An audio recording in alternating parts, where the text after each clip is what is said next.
პატარა ასაკში შვილის ყოლა ცოტა პასუხისმგებლობისგან შორს გრძნობა. ბევრი წლის განმავლობაში ამ კითხვას უსვამდი ჩემ თავს, რომ ეს ნუ ჩემი შვილია მე გავაჩინე და მე უნდა გავზარდე და მე უნდა ავიღო პასუხისმგებლობა ამ ბავშვზე. ხო ისეთი მოულოდნელობა, რომ ვერც ვიჯერებდი დიდი ხანი, რომ არ ვიქნები ფეხბურთელიც თქო. ეს იყო რაღაცა იცით როგორი მომენტი მაგასაც უფრო გაპრანჭვის და აი სიამაყის და მინდოდა რომ ყველა პატივისცემით მომქცოდა საორსულო კაბები მომწონდა მიხარო და ეხლა რომ ვიყო ფეხბურთელზე ძალიან გაუფრთხილდებოდი თავს და მაშინ არ მქონდა ეს მომენტი რომ რა მოხდა ფეხით ჩამოსულიყავი თოვლში ყინვაში ანუ არ მეშინოდა დაცემის ეს ალბათ ასაკის ბრალიც იყო რომ არ უშინდებოდი ესეთ რაღაცებს ზედმეტად რაღაცებს არ უფრთხილდებოდი აი ხლა მიკვირს კიდეც უბრალოდ რეზუსი მქონდა ვიცოდი უარყოფითი და მარიამზე ამის გამო ძალიან ბევრი რაღაც კურნალობა და ეს დამჭირდა მაგრამ გართულებების გარეშე ფიზიოლოგიურად გავაჩინე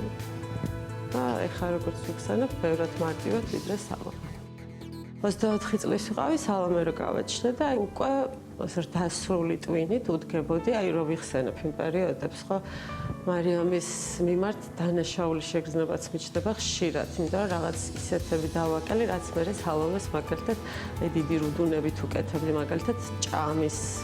პროცესი. ბავშვობიდან ძალიან მკვეთრად მახსოვს კადრები ზოგადად შემიწყარების და ეს არ მაქვს ესე ჩარჩენილია, დედაჩემი ვერ მაქცევდა ყურადღებას პირიქით, ანუ მახსოვს ანუ ღამე არ გადიოდა არასდროს რომ რაღაც ხაბარი არ წაეკითხა და ანუ ეს მომენტები ისე მკვეთრად მახსოვს, მაგრამ ანუ უფრო ესეთი მოვლა რასაც ქვია ხო ხვდებით ანუ საჭმელიო ჭამო დაგაძინო ეს რაღაცები მახსოვს უფრო ბებია ჩემისგან. მარიამ ერთხელ ესეთი რაღაც მითხრა და სულ მახსოვს რომ კი ვერ წარმომიდგენია რომ დედა ჩემი ხარო და იმდენად წაიშალა ეს ზღვარი ჩვენ შორის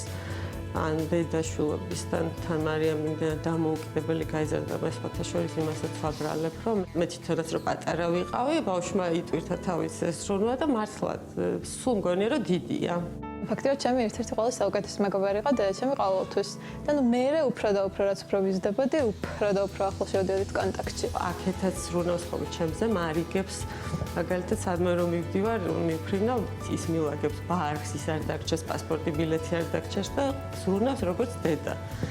მეუბნები კიდეც ხანდახან ვახსენებ რომ მე ვარ დედა შენი ჩემი შვილი. თუმცა მე დღევანდელი გადასახედით აი როცა უკვე მართლა მომინდა შვილის გაზრდა და ნუ გაჩენა და გაზრდა უფრო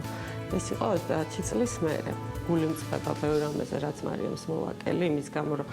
არ ვიყავი იმ ასაკში რომ შვილი გამეჩნდა და გამეზარდა უფრო სწორად დამეთანხმებიან ჩემი შვილები რომ რაც მოიზარდნენ იმის მერე ვარიგებ პირველ რიგში იმას რომ არ დაოჯახდნენ ადრეულ ასაკში